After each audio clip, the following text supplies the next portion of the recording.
მოგესალმებით ქართული მედია ჯგუფი წარმოგიდგენთ გადაცემას ქალისმა მე ლელა ლობჟანიძე ვარ. დღეს არის 25 თებერვალი, დღე როდესაც 1921 წელს საბჭოთა ძალები ჩვენს საქართველოში შემოიჭრნენ და მოახდინეს ჩვენი ქვეყნის ძალადობრივი ოკუპაცია. სწორედ ამ ოკუპაციის შედეგებზე უნდა ვისაუბროთ დღევანდელ გადაცემაში, რადგან ჩვენ ვიცით, რომ ქვეყანა კვლავ განიცდის გეოპოლიტიკურ გამოწვევებს, ჩვენ კვლავ გვიწევს ოკუპაციასთან ბრძოლა. ჩვენი სტუმარი გახლავთ მაია ქრივიშვილი, პროფესორი. მოგესალმებით, მადლობა გადაცემაში მონაწილეობისთვის. პირველ რიგში ამ თარიღზე საუბრით უნდა დავიწყოთ დღევანდელი გადაცემა, რომ ვისაუბროთ რა გავლენა და რა შედეგები მოჰყვა ამ 25 თებერვლის დღეს 1921 წელს და როგორც უკვე აღნიშნეთ, ჩვენ პარალელებიც მინდა გავავლოთ, რადგან ჩვენ ხედავთ, რომ ისევე ვწვით ოკუპაციას. მე მაინტერესებს თქვენგან ამასთან ერთად რა კავშირს ხედავთ საბჭოთა ოკუპაციის და რუსეთის დღევანდელ პოლიტიკას შორის, აი ამ თემით რომ დავიწყოთ საუბარი. მოგესალმებით თქვენ და თქვენს მაყურებელს. მადლობა გადაცემაში მოწვევისთვის. დიახ, 25 თებერვალი საკმაოდ ძიმე თარიღია ჩვენი უახლესი ისტორიისთვის. ყველაფერი შეიცვალა რეალურად 1921 წლის ოკუპაცია ანექსიის შემდეგ, როდესაც მაშინდელმა საბჭოთა რუსეთმა მოახდინა საქართველოს ტერიტორიის საომარი გზით დაუფლება, ასე ვთქვათ. მთელი 70 წლის განმავლობაში იყო ესეთი ისტორია, რომ ჩვენ დიდი ზარზე იმით შევხვდით და საერთოდ არ ვარსებობდით როგორც სახელმწიფო, დავიწყებული იყო ესეც ბევრ შიდა პოლიტიკურ ინტერესებთან იყო დაკავშირებული, რომ მეხსიერებიდან ამოეშალა ის დამოუკიდებლობის თუნდაც ის 3 წელი, რომელიც გარდამტეხი იყო ქართული საზოგადოებისთვის. შეიცვალა ყველაფერი, დავკარგეთ სახელმწიფოებრიობა, ყველაზე მნიშვნელოვანი, დავკარგეთ დამოუკიდებლობა, დავკარგეთ თავისუფლება. ეს ყველაფერი ნიშნავდა იმას, რომ თუ არ გაქვს შენი ეროვნული სახელმწიფოებრივი განვითარება, თავისთავად შეუძლებელია რაიმე პროგრესი მიაღწიოთ. ხომ იყო იმ საბჭოთა პერიოდში რაღაცა წარმატებები, ხელოვნების დარგში, მეცნიერების დარგში, მაგრამ ეს არის სხვაში წვეთი იმასთან შედარებით, რაც შეიძლებოდა ჩვენ გაგვეკეთებინა დამოუკიდებლობის, აი ძალიან მოკლე ხანაც გვაძლევს ამის საშუალებას, რომ თუ ჩვენი გზით განვითარდებოდით და არ მოხდებოდა რუსული აგრესია და რუსიფიკატორული პოლიტიკის მსხვერპლი აღარ გავხდებოდით, საბჭოთა თარგით, რამდენი რამის მიღწევა შეგვეძლო და გაგვეკეთებინა და საკმაოდ მძიმე შედეგები, მენტალური დაღი-დაგვასვა ამ საბჭოთა ოკუპაციამ შეიძლება ითქვას. და პლუს ის, რომ მოხდა ჩვენი ტერიტორიების ესე დაქუცმაცება, ჯერ კიდევ ოკუპაციის ეს პერიოდი ომით, როდესაც შემოვიდნენ საქართველოში, მიითვისეს ეს ჩრდილოეთი დღეს რომ ტუაფსეს, ხო, რაც ადრე ნიკოფსია ერქვა, ხო? სოჭი იგივე, რომელიც საქართველოს სოხუმის ოკრუგში იყო და საქართველოს ტერიტორიას წარმოადგენდა, პირდაპირ რუსეთის ფედერაციის ტერიტორიად გამოცხადდა, იქ კავკასიის ჩრდილოეთ, ანუ მთელი ქედის გასწვრივ ბევრი ტერიტორიები მიითვისა თვითონ რუსეთმა და დანარჩენი ხა სამხრეთ აღმოსავლეთით როგორ დაარიგა ჩვენი მიწები, ეს უკვე ცნობილია და ამაზე აღარ გავაგრძელებთ, მაგრამ ფაქტი ის რომ 25 თებერვალი არის ძალიან მძიმე და გასაანალიზებელი, იმიტომ რომ ჩვენ დღეს ისევ ვდგევართ ოკუპაციის საფრთხის წინაშე. ჩვენ გორში ვართ დღეს, ხო? და გორიდან რამდენი კილომეტრში დგანან საოკუპაციო ძალები. ეს არის მცოცავი ოკუპაცია, რომელიც გრძელდება ყოველდღიურად კარგავ ჩვენ სოფლებს, სავარგულებს, სასაფლაოებს, ჩვენი წინაპრების საფლავზე ვერ მივდივართ და ვერ მივაგებთ ვერ აღდგომას და ვერ სხვა დღეს მათ ხსოვნას პატივს. უბრალოდ ეს ძალიან მძიმე გადასატანია ქართული საზოგადოებისთვის და არა მხოლოდ ქართული საზოგადოებისთვის, ზოგადად ყველა თავმოყარე ერისთვის, რომელიც მსხვერპლია ამ ოკუპაციის, ცოტა მეტი პროტესტი უნდა კონდეს ამასთან დაკავშირებით. ამაზე არ არის რეაგირება სამწუხაროდ. ყველაზე ცუდი ის არის, აი რა მეორდება ჩვენ შემთხვევაში, აი ეხლამდელი ნარატივი, აგიტაცია, პროპაგანდის, აბა ომი გინდა? ხო, ომი გავიარეთ რუსეთთან და რუსეთთან ჩვენ სულ ომში ვართ რეალურად. ეს იქნება ჰიბრიდული ომი, ეს იქნება პირდაპირ ომი, აგერ 2008 წლის ომიც რომ ამიღოთ, ხო, ბოლო ესეთი კონფრონტაცია სამხედრო და ყოველდღიურად გვიწევს ჩვენი ტერიტორიების დაცვა, წესით ასე უნდა იყოს, მაგრამ არ რეაგირებს ამაზე ხელისუფლება და ზუსტად იგივე შეცდომებს ვიმეორებ და იმედი მაქვს, რომ საგარეო სიტუაცია ამის საშუალებას არ მოგცემს და ის ძალები, რომლებიც საქართველოში არსებობენ, ეროვნული ძალები და არ აქვს ამას მნიშვნელობა რუსული ორიენტაციის იქნება თუ თქვათ პროდასავლურს დაირქმევენ, საქმიანობიდან გამომდინარე შეიძლება ჩვენ დავასკვნათ, რომ ამ ადამიანებს სახელმწიფოსთან მიმართებაში რა ინტერესებს პოლიტიკურ ჯგუფებს გულისხმობ. იგივე გააკეთეს სოციალ-დემოკრატებმა, მენშევიკებმა 1921 წელს, რომლებიც ფაქტიურად უბრძოლველად ჩააბარეს ქვეყანა რუსეთს. თუ არ ჩავთვლით მაზნიაშვილს, კვინიტაძეს უკაცრავთ, რომლებიც და ვალიკო ჯუღელს. ეს რაღაცა ჯგუფებით, რომლებიც იბრძოდნენ იუნკერები და ძალიან ისეთი სახელმწიფო, ანუ ხელისუფლებიდან ფაქტიურად ღალატი იყო, იმიტომ რომ ქვეყანა, რომელსაც ყავდა სამხედრო, კარგად შეიარაღებული სამხედრო ძალები, არმია, ქართული ჯარი, გვარდია და საერთოდაც ჰქონდა ჩვენ ავიაცია, სამხედრო ავიაციის მაშინდელი ევროპისთვისაც კი დიდი ფუფუნება იყო, არამთუ ჩვენთვის. ხო, ეს ვერ გამოიყენეს, არ გამოიყენეს იმ იმედით, რომ აი ჩვენ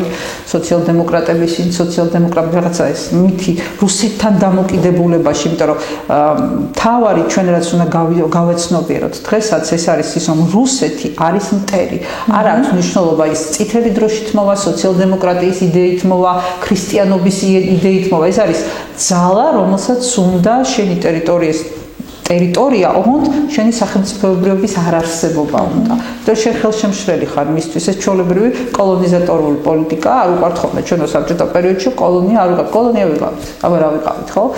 უბრალოდ ქონდა გარეგნული ნიშნები ვითომ რაღაცა სახელმწიფოს, მაგრამ რეალურად ვიყავით რუსეთის კოლონია. ეხლა გუბერნიად გვიპირებენ გადაქცევას და მე დიდი იმედი მაქვს ქართული საზოგადოება მას არ დაუშვებს.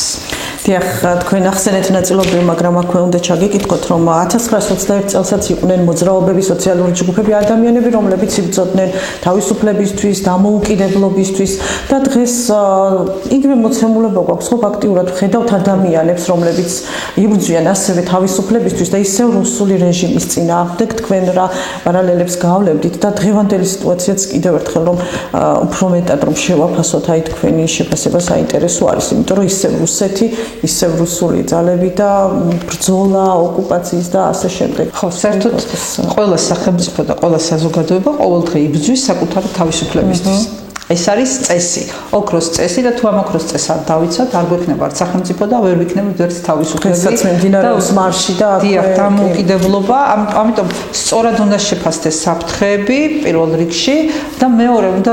სწორად დაიგეგმოს სტრატეგია, ხა ეს გეგმა ყადაღებული და სასაცილო გახდა, მაგრამ თუ პოლიტიკურ ჯგუფს, რომელსაც პრეტენზია აქვს, რომ ის არის პოლიტიკური ძალა, არ აქვს ეს სტრატეგია გათვლილი და რაღაცა პერფორმანსებზია გადასული და რაღაცა გაუგებარ პროტესტად იქცა, იმიტომ რომ ჩვენ შედეგს ვერ ვდებთ სამწუხაროდ და შედეგი უნდა იყოს ამ ხელისუფლების მხრიდან უკან დახევა. აი პარალელი რა არის? მაშინდელი ხელისუფლებაც, რომელმაც დამოუკიდებლობა გამოაცხადა და ის როგორი პოლიტიკური საგარეო სიტუაციის წნეხის ხარჯზე ეს ხო ვიცით, აღარ გავიმეორებ, ხო? იმიტომ რომ მოლოდინი ჰქონდათ ისევ, რომ რაღაცა შეიცვლებოდა და საერთოდ სოციალ-დემოკრატების ქართული არ ყოფილა პარტია, ცალკე, ასე რომ ვთქვათ, რუსეთის ფედერაციის ნაწილს წარმოადგენდნენ ის მენშევიკებიც, ცალკე პოლიტიკურ პარტიათაც კი არ გაფორმებულან საქართველოში. იმიტომ რომ ის ნაწილად მოიაზრებოდნენ. ის ხელისუფლება რომ ყოფილიყო ეროვნულ ცნობიერებით და რომას რომ ცოდნოდა რომ ეროვნული სახელმწიფო ეს არის მნიშვნელოვანი გარანტი და მისი უსაფრთხოების დაცვა თითოეული მისი მოქალაქის განორჩეულად მისი ეთნიკური, რელიგიური წარმომავლობისა და სახელმწიფო იმისთვის არსებობს რომ ყველას უფლებები იქნას დაცული, ის არ დაგვემართებოდა, რაც დაგვემართა 21 წლის 25 თებერვალს, ხო, როდესაც მოხდა ოკუპაცია, ანექსია საქართველოს. იგივე საკეთებს ხელისუფლება. ხო, ახალი ლოზუნგია ეს რაღაცა აბა ომი გინდათ. ხო, განსაკუთრებით აი უკრაინაში მიმდინარე ომი, რომელიც აგრესორის, რა თქმა უნდა, არის რუსეთი, რომელიც შეიჭრა დამოუკიდებელი სუვერენული სახელმწიფოს ტერიტორიაზე, ჯერ კიდევ 2014 წელს და ის რაც გააკეთა მანამდე საქართველოში იგივე სიმეორებს და უფრო დიდი მასშტაბური ფორმით და აი ეს გამოიყენა, მე ვიტყოდი კოლაბორაციონისტმა ხელისუფლებამ, საკუთარი ხალხის დაშანტაჟებით, მუდმივად იმის შიშვა, ომი გინდათ, ომი არ გვინდა ბატონო. ომი არავის არ ჭირდება, არავინ არ აგდებს თავის შვილებს და ოჯახს საფრთხეში და არავის არ აქვს ამის სურვილი, მაგრამ ვინმეს თუ აქვს იმის ილუზია, რომ ახლა ჩვენ ომი არ ვიტყვით რომ ომი არ გვინდა და არ იქ ახლა რუსეთი ჩვენი მეგობარი არ გახდება და არასოდეს არ იქნება კეთილსურველი და ის რაღაცა პროპაგანდისტული ის რომ აი ჩვენ აფხაზეთს დავიბრუნებთ აი ჩვენ ქართლის ჩრდილო ნაწილს დავიბრუნებთ რატომაც ხან სამაჩაბლო დაარქვეს მაგრამ ის არც ერთი რომელიმე კონკრეტული სათავადო არა უფრო დიდ ტერიტორიას მოიცავს რომელსაც შიდა ქართლის ჩრდილოეთ ნაწილი ქვია ასე რომ ვთქვათ და ქართლის ამ ნაწილს ვინმე დაგვიბრუნებს თუ რუსეთი როგორც სახელმწიფო არ განაიტრალდა რეალურად მხარე ჩვენთან კონფლიქტში ხო? ამიტომ ესენი ერთმანეთს ავსებს. რაღაც მსგავსება ეს არის. მე არ მინდა ძალიან ცუდი პროგნოზი იქნება თუ პარალელებს ისე გავავლებთ რომ აი 2021 წელს მოხდა ეხლა არ მოხდება ესე. მეორე ფაქტორის გამო ჩვენ რაღაცა მეტი გამოცდილება გვაქვს. ეხლა შეიძლება ჭკუა ვერ ვისწავლეთ ბოლომდე ყველა, მაგრამ მაინც გვაქვს და საგარეო პოლიტიკური სიტუაციაც საკმაოდ სხვანაირია, იმიტომ რომ იგივე მაშინდელი ევროპა და დღევანდელი ევროპა ცოტა განსხვავდება ერთმანეთისგან, რა თქმა უნდა, მას მუდმივად აქვს თავისი ეროვნული და სტრატეგიული ინტერესები და მასში არაფერი არა გასაკვირი, იგივე ჩვენთან მიმართებაში, ჩვენ უნდა ჩამოვყალიბდეთ და ვიცოდეთ რა გვინდა და როგორ ხედავთ ჩვენს განვითარებას ეს რაღაცა ბადაღებული ლოზუნგები რომ ევროპა ჩვენი სახლია, იმიტომ რომ ის ევროპა რომელიც დღეს არსებობს და იქნებოდა ჩვენ ძალიან აქტიურად მონაწილეობდით და ზუსტადაც აი არასწორმა ნაბიჯებმა ისტორიულმა ხა იქ არ წავთ შუაზღვიურებში და არ დავიწყოთ ამის განჯას და აი ეს რაღაცა იმპულსურმა მოქმედებებმა ბევრი შეცდომა დაგვეშვებინა და საბოლოო ჯამში აღმოჩნდით ჩრდილოეთით მოსკოვის ურდოს ხელში რომელმაც რაღაცა ფსევდო მართლმადიდებლობით მოახდინა ჩვენი ასე ვთქვათ მოთაფლა თუმცა მე როგორც ისტორიკოსი შემიძლია ვთქვა რომ მაშინდელ პოლიტიკურ ელიტას მათ შორის სამეფო სახლის ილუზია არ ქონია რომ არ იქ რუსეთი პანაცია იყო და ერთადერთი იყო და ასე შემდეგ მაგრამ იქ სხვა სიტუაცია იყო იგივე ევროპასთან მიმართებაში იქ თურქეთი ირანი ყოველს თავისი ინტერესები ჰქონდა საბოლოოდ ჩვენ ვერ დავიცავით ჩვენი ინტერესი და თავარი იდეა რაც არის მე ასე ყველაზე მნიშვნელოვანი რაც ჩვენ უნდა დავიცვათ ეს არის სახელმწიფოებრიობა შევინარჩუნოთ იმიტომ რომ თუ სახელმწიფო არ გვექნება და თუ ეს სახელმწიფო არ განვითარდება ეროვნულ იდეოლოგიაზე აქ არ ნიშნავს ეროვნული იდეოლოგიის განვითარება რომ რაღაცა ფაშიზმის მაგვარი უნდა განვითარდეს ხო ეს არის მულტიკულტურული საზოგადოება და ყოველთვის ასე იყო მაგრამ ძირითადი ბირთვი ყოველთვის წარმოადგენენ ეთნიკური ქართველები რომელთაც სახელიც ქვია ამ სახელმწიფოს ხო რეალურად თუმცა საქართველოში ყოველთვის იყო დაცული ყველა რელიგიური და ეთნიკური ჯგუფის ინტერესები. ხა საბჭოთა ისტორიოგრაფია და მათი პროპაგანდა დღევანდელი რუსული რას ამბობს ეგ სხვა თემა, მაგრამ კიდევ არის მეორე უბედურება ჩვენ რას უპირისპირებთ ამ პროპაგანდას, ხო? რომ პროპაგანდაზე მინდოდა დიახ ზუსტად აქამდე მივედით მაშინაც იყენებდა 21 წელს პროპაგანდას აქტიურად იყენებდნენ და დღეს უკვე მედია დეზინფორმაციას ძალიან დიდი როლი აქვს და აქტიურად ვრცელდება განსაკუთრებით ჩვენ ხედავთ რუსულ პროპაგანდას განსაკუთრებით იმ რეგიონში სადაც ახლა ვიმყოფებით და რაოდენ სამწუხაროც არ უნდა იყოს აქვს გავლენა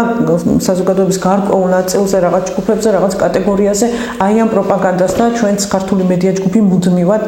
ვცდილობთ რომ და ცდილობთ ცნობიერების ამაღლებას, რომ როგორ ამოიცნონ ეს დეზინფორმაცია და ყალბი ამბავი, რადგან ვფიქრობთ, რომ ეს არის ყველაზე მეტად მნიშვნელოვანი ეხლა აი ამ რეგიონში რუსული პროპაგანდის საპირისპირო და არას დაუპირისპირებდით აი ამ ნარატივს, რაც ისმის, იმიტომ რომ როგორც უკვე აღნიშნე, რაღაც ხალხის ნაწილზე მაინც აქვს გავლენა ამ პროპაგანდას და რამდენად დიდი არის მედიის როლი ზოგადად, მედიის რომელიც აგერ იზღუდება ამ ხელისუფლების პირობებში. ძალიან დიდია მედიის როლი უსაშველოდ ეხლა აი ამ ციფრულ ტექნოლოგიების ეპოქაში განსაკუთრებით ციფრული მედია ეს ბეჭდვითი მედია ჩაინაცვლა მთლიან და უფრო იშვიათად თავისუფალი მედია აი რატომ არის ესეთი პოპულარული ისევის რუსული ნარატივები ჩვენ საზოგადოებაში ხო ეხლა შუაგულ ქართლში ვართ და გასაოცარია ის რომ გორში კიდევ სტალინის ქუჩა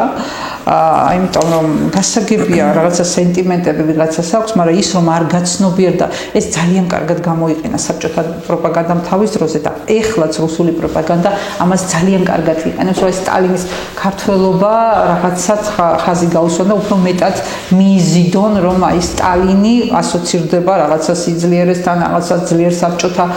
კავშირთან და ასე შემდეგ და ეს ქვეცნობიერში ცუდად ილექება მე საზოგადოებაში, ვეღარა ცნობიერებენ რეალურად სტალინმა რა უბედურება მოწია საქართველოს. და აქ ჩაგეჭრებით არ შემიძლია თქვა რომ ეს არ არის ანუ გორელების სურვილი, ყველას აზრი არ არის, კონსტელობებით აქტივისტების მხრიდან, თუმცა ჯერჯერობით შედა ზემოალვაში, სადაც გიორგი ანწუხელიძის მშობლიური სოფელია, სადაც თავის დროზე სამანელები იყვნენ, რომლებიც ებრძოდნენ საბჭოთა ოკუპაციას და საბჭოთა ხელისუფლებას, სტალინის ძეგლი დგას, ხო და მთელი ამბები ამასთან ვიღაცა ყოველთვის გამოჩნდება. აი რა არის, იცით, კრიმინალები ყოველთვის ყველა სახელმწიფოში არსებობენ დაჯგუფებებიც, მათ შორის ასეთი ტიპები, რომელსაც რაღაცა რადიკალური ისინი ახასიათებთ, ხო, იდეები, მაგრამ თავარია რომ ესეთი ადამიანები, ესეთი ჯგუფები არ მართავდნენ სახელმწიფოს. თავარია ეს ამ მათ ხელში არ იყოს ის მანქანა, რომელსაც აი თუნდაც საინფორმაციო მანქანა ყავს. ანუ მათი იდეები კი არ უნდა ვრცელდებოდეს, აი მაგალითად თქვენი იდეები, რომელიც სწორი მასალის მიწოდებას ცდილობთ, იგივე ის სოფლებში ხარ ისედაც ბევრი რამის პრობლემა, სოციალური პრობლემა არის ის პრობლემა, რომელმაც გადაფარა რამის ყველაფერი. ესეც მიზანმიმართულია, იმიტომ რომ მეც არაფერზე იფიქროს ხალხმა, აგერ საოკუპაციო ზოლთან როგორ ადამიანი სახში დაბრუნდება თუ არა არ იცის, მაგრამ მაინც ეს არის ძალიან ცუდი უბრალოდ. აი რუსული ნოსტალგია მაინც არის გარკვეულ ნაწილში საზოგადოების და ამას რომ დაუპირისპიროთ, რას დაუპირისპირებთ, რომ მე მაგალითად სულ მიკუდა ხოლმე, შეხვედრა, ანუ მქონია პრაქტიკაში უნივერსიტეტში ლექციაზე, ახალგაზრდა სტუდენტს, აი 19-20 წლისას უთქვამს, რომ აი საბჭოთა კავშირი კაი დრო იყო და რა იცი რა იყო კარგი, აი პაპა მიყვება, გამაოგნებელია. გასაგებია გარკვეულ თაობაში ეს არ არის გასაკვირი, იმიტომ რომ საბჭოთა კავშირი რაღაცნაირად მათთან სტაბილურობასთან ასოცირდება, იმიტომ რომ აი ამ ეკონომიკურმა კრიზისებმა, ამ გარდამავალმა ეპოქამ ეს ვერ დაალაგა, ეს სოციალური პრობლემები ვერ გადაწყვეტა და ამან გადაწონა. გასაგებიცაა, იმიტომ რომ ადამიანის სოციალური არსება და ადამიანს აქვს ამავე დროს ფიზიოლოგიური მოთხოვნილებები, ხო, და შიმშილის დაკმაყოფილება ეს ყველა საშინელებაა. ხო გახსოვთ ის ლორდ კიფანიძის ნოველა შულებს რო შეუჭამს მამა ერთადერთ ჭაც, ხო, ეს ძალიან ისეთი ძლიერი ფსიქიკის ადამიანი უნდა იყო, რომ სამშობლო, პატრიოტიზმი, სახელმწიფო იდეები წინ დააყენა. თან როდის ცუდი მაგალითები გვაქვს ყველა ხელისუფლების მხრიდან, რომლებიც მხოლოდ ქვეყნის ხრა შეჭრაზე არიან გადასულები, მცირე გამონაკლისების გარდა, რა თქმა უნდა. და ამიტომ თან ყველაზე მნიშვნელოვანი მედიის საშუალებები, რომლებიც ჩვენ გვაქვს, აი სატელევიზიო მედია, არ ხდება ოპოზიციური არხების, ეხლა რამდენად მიაჩნიათ ოპოზიციურ არხებად ისინი ეს სხვა თემა, მაგრამ მათ მხოლოდ უყურებენ იმედს. ან რუსთავის სხვა ყველა არხი, აი მაგალითად მე მიწევს ხოლმე ქართლში მაქვს სოფელი,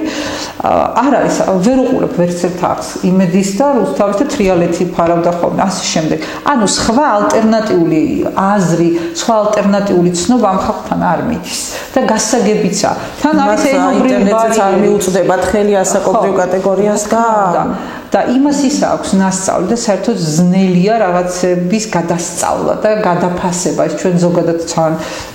კონსერვატორული ტიპის ადამიანები ვართ. რაღაცა ტრადიციების მიმართ რაღაცა განსაკუთრებული ის გვაქვს დამოკიდებულება და იმის აღარ ვინა გავიგოთ რომ ეს ტრადიცია ერთ დროს ნოვაცია იყო და მერე გახდა ტრადიცია, ხო? ეს აი თავარი ახალგაზრდების დამოკიდებულება იყოს სწორი და აღქმა. აი ახალგაზრდებისთვის თუ რუსეთი ეს არ არის მტერი, ეს არის სახელმწიფოს დანაშაული, იმიტომ რომ სახელმწიფომ განათლების სისტემით ვერ უზრუნველყო ინფორმირება და აღზრდა საკუთარი სახელმწიფოს პატრიოტებად. ყველა სახელმწიფო, ყველა დემოკრატიული სახელმწიფო აშშ-დან დაწყებული ევროპული სახელმწიფოებით დამთავრებული და მათ შორის აი აღმოსავლური სახელმწიფოები ყველა თავის სკოლაში ზდის თავის ქვეყნის პატრიოტს. ეს ერთადერთია ჩვენი სკოლა, სადაც არ იზრდება ქართველი პატრიოტი, იზრდება რომელიღაცა პოლიტიკური პარტიის ან ბელადის ერთგულად. ეს არის ამიტომაც ვერ შევიკარით, ვერ განვითარდით რაღაც დიდ სამოქალაქო საზოგადოებად. ეს სენსიტიური დამოკიდებულება არ ჩამოგვიყალიბდა ჩვენი სახელმწიფოებრიობის მიმართ. იშვიათი არ ვამბობ, რომ ყველა ასეა, მაგრამ სამწუხაროდ რეგიონებში ასეა. მე ვხვდები ხოლმე გამაოგნებელია ჩემთვის, რომ რუსეთის მიმართ აქვს ესეთი დამოკიდებულება, რომ აი რაღაცა ხსნა და ეს ცუდი და ეს კიდევ რაღაცა ლიბერალიზმის საწინააღმდეგო პროპაგანდა, ეს ლიბერალიზმი საერთოდ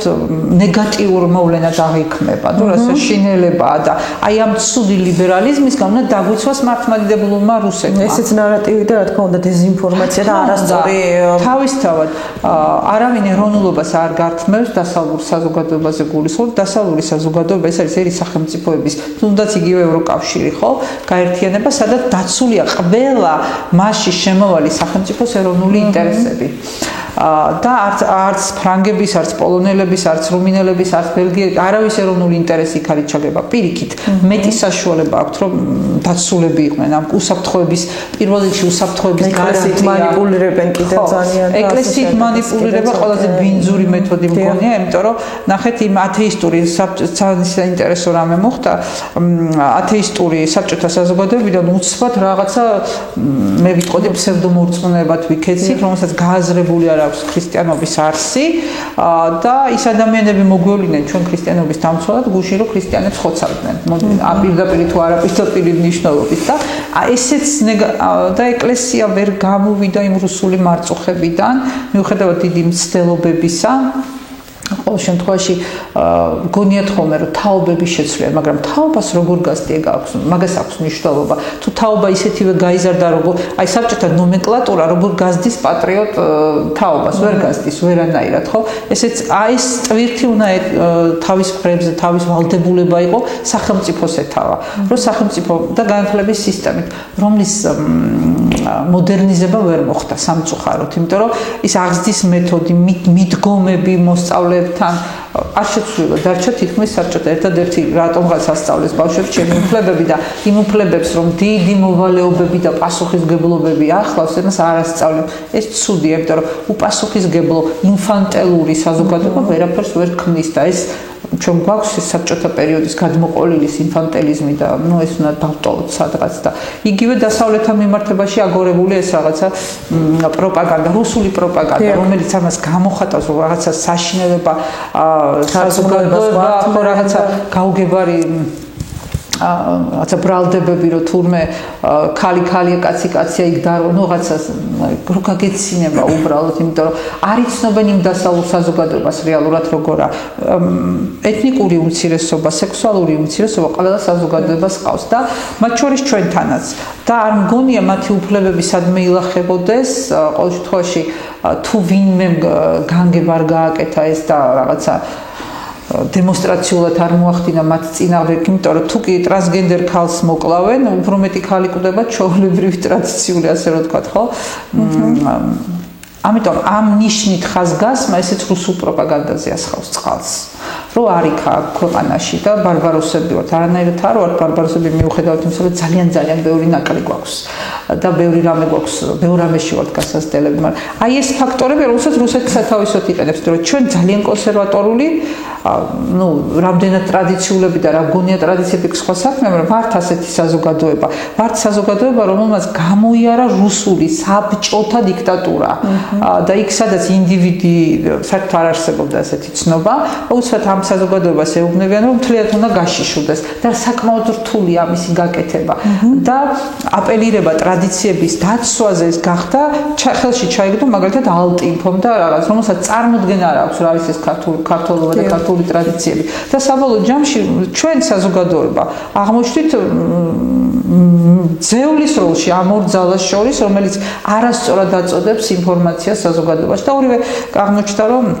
საბოლოო ჯამში რუსულ საქმეს აკეთებენ, იმიტომ რომ საშუალებას ვაძლევთ აი ამ რუსულ პროპაგანდას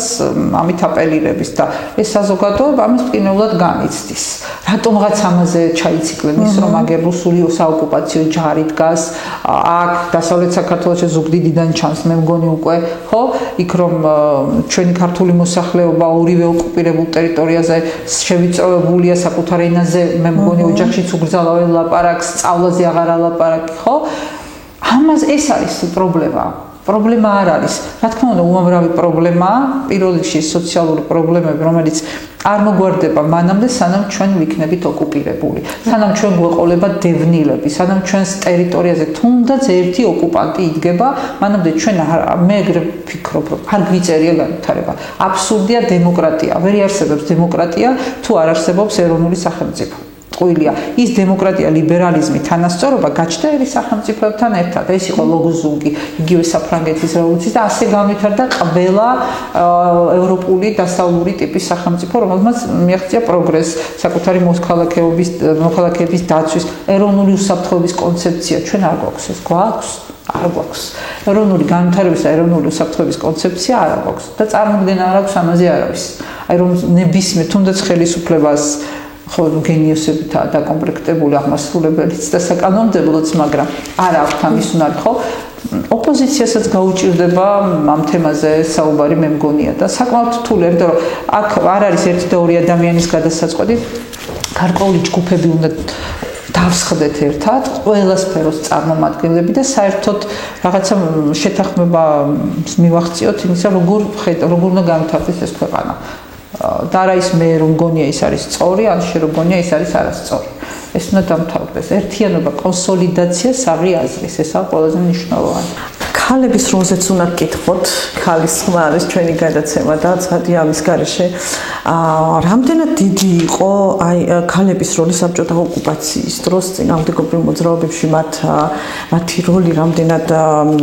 რა როლი შეასრულეს მოკლედ და დღევანდელი ქალები რომლებიც აი ამ აქციების დროს ბულინგის მსხვერპლი ხდებიან სოციალურ ქსელში შეურაცხყოფის და ძალიან მოკლედ არ უხინთ საზოგადოებრივად აქტიურ ქალებს ეს არის ხო ქალების გამოვირჩევით საქართველოში აქტიურობით ყველა ეპოქაში მინდა ვთქვა ჩვენ და სასახელოდ და სხვათა შორის ილია ჭავჭავაძე ძალიან დიდ როლს აკისრებდა ქართულ ქალს, ზოგადად ქალს, იმიტომ რომ მასზე იდგა ძლიერი მის მხრებზე, როგორც დედაბოძი, ასე რომ ვთქვათ. ოღონდ ის არა რომ მთლიან ქალი წავიდეს ემიგრაციაში და ზუგზე მოიკიდოს ფინანსური და ყველანაირი პრობლემების მოგვარება, მაგრამ ქალს, რომელსაც ევალება შვილების აღზრდა და ბევრი რამ კიდევ ხო სწორი მიმართულების მიცემა რა თქმა უნდა თავის მეორე ნახევართან ერთად თუ და სახელმწიფო მოწყობის სისტემაში ძალიან მნიშვნელოვან როლს უნდა თამაშობდნენ არა იმიტომ რომ ქალია, იმიტომ რომ პროფესიონალია. იმიტომ რომ ჩვენთან ეს რაღაცა კვოტებით манипуლირება გახდა. საერთოდ გაუქმდა ხო ჩვენმა დღევანდელმა ხელისუფლებამ სამწუხაროდ თუ იმიტომ რომ წარმოუდგენელი რაღაცებით манипуლირება ხოლმე ასე ეხლა ანუ სიტყვა გენდერიც იქნება ამოღებული ძალიან მალე იცნება სხვა ტერმინით ხო რას მოფიქრებენ არის იმიტომ რომ წეგანაც აღნიშნე ძენი ხალხით და კომპლექტებული და აქვე კითხავთ ანუ ჩვენ ნახეთ როგორ ექცეოდნენ ქალებს აქციებზე და როგორ ექცევიან და აღარაფერს ვამბობ აი ამ ბულინგზე სწორედ რომელიც მიზანმიმართულად როლების ვოტების თუ კონკრეტული პიროვნებების და ჯგუფების მხრიდან ხდებიან ხოლმე სამიზნე ხო აი სამწუხაროდ არის ის რაც დღეს ხდება ზოგადად არ შემდგარი ადამიანები ყოველთვის ძალადობენ მოდი დავიწყოთ ნებისმიერ სფეროში თუნდაც ოჯახში არ შემდგარი ადამიანები ხო რომელსაც საკუთარი სიტყვა არ ეთქმის რაღაცა გაუგებარი აღზრდის სისტემის მსხვერპლი არიან ის რაც ხდება დღეს იგივე საპროტესტო დემონსტრაციებზე მიტინგზე ქალების მიმართ ძალადობას წარმოუდგენელია საბჭოთა მილიციას არ უქნია ესეთი რამე 88 წლის ნოემბრიდან მოყოლებული მსგავსი რამ მე არ მახსოვს რომ ქალების მიმართ ყოფილიყო აგრესია პირიქით ყველა რაღაცა ჩერდებოდა ქალების დანახვაზე და ხშირად წინარიგებში სპეციალურად დგებოდნენ რომ ქალს არ შეეხებოდნენ ეს იყო არ ვიცი რა დაუწერელი კანონი შეიძლება ითქვას და ეხლა ეს ჩვენი სახელოვანი პოლიცია თუ ვინ არიან ზონდერები არიან თუ საერთოდ რა კატეგორიის ადამიანები არიან რომ ასე დაუნდობლად ექცევიან. არა მხოლოდ ქალები, ზოგადად თავის თანამემამულებს, რომ ხვალ ეს პატარა ქვეყანა და ყველა ერთმანეთს ვიცნობთ და ძალიან რთულია მე ამ სიტუაციიდან გამოძრომა და ქალების მიმართ განსაკუთრებით ეს რაღაცა სხვანაირი აგრესია აქვთ, იმიტომ რომ აგრესორი ქალების გაზრდილები მგონია ისი ძალიან სამწუხაროა, მაგრამ აღზრდის სისტემა ის რაც ჩვენ გვაქვს თავიდან ბოლომდე შესაძლებელია, იმიტომ რომ აი რაღაცა გაუგებარი იდეებით არიან კაცია და ყველაფრის უფლება აქვს და კაცია და ხა მიტინგზე უნდა გადაგიაროს, რას ქვია ხა შე რო ეტლიკინები, ეგრე სად მოსულა ჭყალებში რა თქმა უნდა და საშინელება მე რასაც უყურე რასაც შევსწრები ვარ თუნდაც მინახავს, ნუ ეს არის გაუგონარი სისასტიკე საერთოდ ყველანაირად საკუთარი თანამოქალაქეების წინაშე ასეთი სისასტიკე ეს არის დასჭადი და მე იმედი მაქვს რომ მოვადრო რომ ყველა მოძალადე უნდა დაისაჯოს არ აქვს მნიშვნელობა ვინ იქნება და ეს რაღაცა რითი გაამართლებენ ამ ძალადობას ხო ჩვენ გვახასიათებს ეს რომ მე ასეთი ადამიანები ძალიან თავისუფლად ცხოვრობენ საზოგადოებაში ეს დაუსჯელობის სინდრომიცა ქალები უფრო მამაცები უფრო რაც ეგონათ აი ეს ალბათ რომ აი ქალი რო იმას არ დაარტყავენ და უფრო იცავდნენ უფრო აქტიურობდნენ და ალბათ იმიტომ რომ ეს პროტესტი ჩაერთო და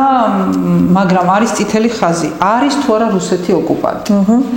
თუ რუსეთი ოკუპანტია გარკვეულია ხა შეიძლება მოგწონდეს მემარჯვენეები შეიძლება მოგწონდეს მემარცხენეები თუმცა ესეც კაფეოთ არ ყავს გამიზნული მაგრამ ის რომ როდესაც ხელისუფლებაში ხარ შენ და ასეთ მძიმე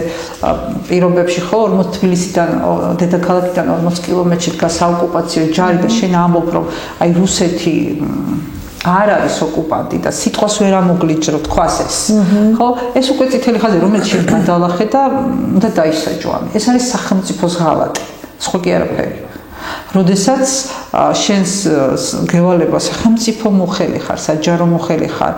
ვალდებულება გაქვს საკუთარი მოქალაქეების წინაშე რომელიც არ აქვს გაცნობიერებული და ამ დროს მტერზე ამბობ რომ ის შენი პარტნიორია და არანაირ საფრთხეს არ წარმოადგენს და ჩვენ დავალაგებთ ვერაფერს ვერ დაალაგებთ უბრალოდ ის გეუბნება ასეცა და მიხეილ სააკაშვილმაც რომ დაელაგებინა თავიდან პუტინთან მაგრამ პუტინმა უთხრა რომ უნდა გაქრეთ ქართველები საქართველოს არ უნდა არსებობდეს დავთანხმდეთ ანუ რას ნიშნავს ახლა თავი დაუხაროთ და არ უძელოთ თავისუფლებისთვის რა გვინდა მაშინ რა სახელმწიფო ვართ არაში გჭირდება საერთოდ რამე ხო და არც გაქცევა მგონია კიდე ამ ქვეყანამ პირიქით ვინც წასულები არიან ისინიც უნდა ჩამოვიდნენ ადამიანური რესურსები ძალიან მნიშვნელოვანია და ერთად უნდა ავაშენოთ ეს ქვეყანა დავიბრუნოთ მართლა უნდა დავიბრუნოთ იმიტომ რომ არ შეიძლება კოლაბორაციონის ხელისუფლებას ებაროს სახელმწიფო თან ფსიქოპატების ხელში რაც ყველაზე მნიშვნელოვანია რომ ადამიანი რომელიც ამბობს რომ იცი რა მე ქვეყანა კი არა ჩემი ფულები მე დარდება და ამ დროს შენ მისი აქტიური მხარდაჭერი ხარ ძალიან ცუდი ამის თქმა მაგრამ ექიმთან ხარ მისასვლელი რა აუცილებელია იმიტომ რომ არ შეიძლება ერთი რამაა კიდე ძალიან მნიშვნელოვანი შენი კეთილდღეობა რომ შენი სახელმწიფოს კეთილდღეობაზე გადადის პირდაპირ პროპორციული ეს უნდა გააცნობიეროს თითოეულმა მოქალაქემ თუ საქართველოს იქნება ძლიერი სახელმწიფო თუ საქართველოს იქნება ძლიერი ეკონომიკა ჯარი ეყოლება რომელიც დაშალეს ქართულმა ოცნებამ სამწუხაროდ და ყველას რომ გვეხება ეს ვერ გავაანალიზებთ ეს ყველას გვეხება უსაფრთხოება სახელმწიფოს ფუნქციაც ესაა უსაფრთხოება და კანონმდებლობის რაღაცას გონია რომ აი ეს ჩემამდე არ მომია როგორ შეიძლება ამ ქვეყანაში ცხოვრობ და აგერ მტერი მოდის და რატომ გონია იმ მტერს ყველაზე პირველი ვინს სჯიან ყველაზე პირველს ვინც საკუთარ ქვეყანას უღალატებს და მტერთან კოლაბორაციაში პირველად მას ჯის ის მტერი საქართველოს ისტორიაც და მსოფლიო ისტორიაც ეს არის თუ გადავხედავთ აი ამებს გავიაზრებთ ისჯებიან მოღალატეები მოღალატე არც იმას არ ჭირდება თუ შენ საკუთარ თავს ღალატობ ანუ საკუთარ სახელმწიფოს და საკუთარ ხალხს უღალატებ მასაც იმიტომ შეიძლება სხვა უფრო კარგი სარფიანი გარიგება მიიღოს სხვა მტრისგან ხო ამიტომ აქვს ყველას აქვს ეს და მოღალატეები თავისთავად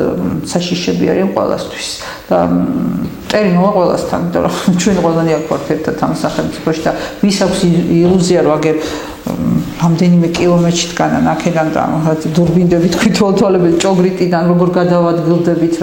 რას ვაკეთებთ ვინმეს აქვს იმის გარანტი რომ ის შემთხვევით თუ მიზნობრივად გასროლილი მას არ მოხდება, ეს სიბრიყე მგონია ყველაზე ცუდად სამწუხაროდ. მადლობა საინტერესო საუბრისთვის. მაია ქრევიშვილი, პროფესორი, ჩვენი გადაცემის სტუმარი იყო. მედი მაქვს რომ ჩვენ ყველა ერთად გავიმარჯვებთ ამ ბრძოლაში. გემშვიდობებით მომავალ შეხვედრამდე.